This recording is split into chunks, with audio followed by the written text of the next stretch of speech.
Mas malaki na ngayon ang pag-asa ng Choco Mucho Flying Titans na makapag-uwi ng medalya sa Premier Volleyball League. Sa pagbubukas ng panibagong season sa Oktubre, babaunin ng koponan ang kanilang experience mula sa VTV Cup kung saan sila nakapag-uwi ng bronze medal. Yan at iba pang maasahan sa CMFT team sa susunod nilang laro, alamin sa ulat ni Kay Asuncion.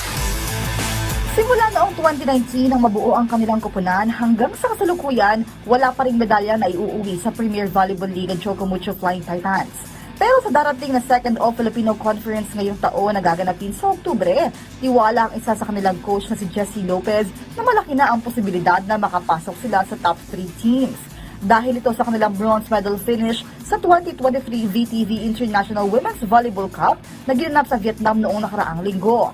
Ani Lopez, sa loob ng 7 buwan na nakasama nila ang 2021 at 2022 PVL Open Conference 4th placers na Flying Titans, nakita na niyang umangat na ang kumpiyansa ng mga ito. System kasi na manggagaling sa bagong coach, bago nila ma-adapt yan, pinakamababa ay 6 months.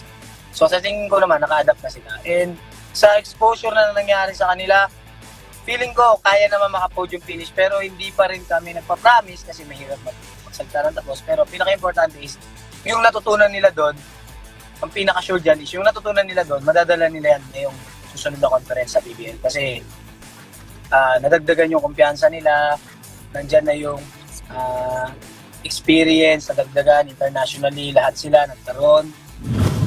Ayon pa sa 2019 SEA Games silver medalist na si Lopez, kondisyon ng pangangatawan umano ng Choco Mucho ang kanilang nagiging problema noon dahil hindi sila sanay sa araw-araw na laro. So parang doon, nakita ni Coach Dante na kailangan masanay yung mga players ng Choco Mucho, mga players namin, na maka-adjust sa ganong klaseng sistema ng tournament.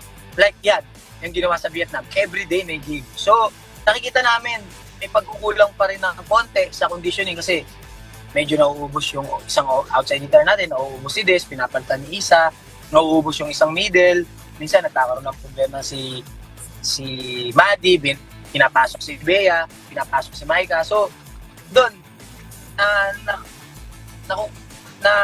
nakikita ka namin doon sa tournament na yun na yung kulang namin is medyo napunan. Sa naunang All-Filipino Conference showing ng CMFT, 7th place ang kanilang pinagkasyahan mula sa 8 volleyball squad na kasali. Kay Asuncion, PTV Sports.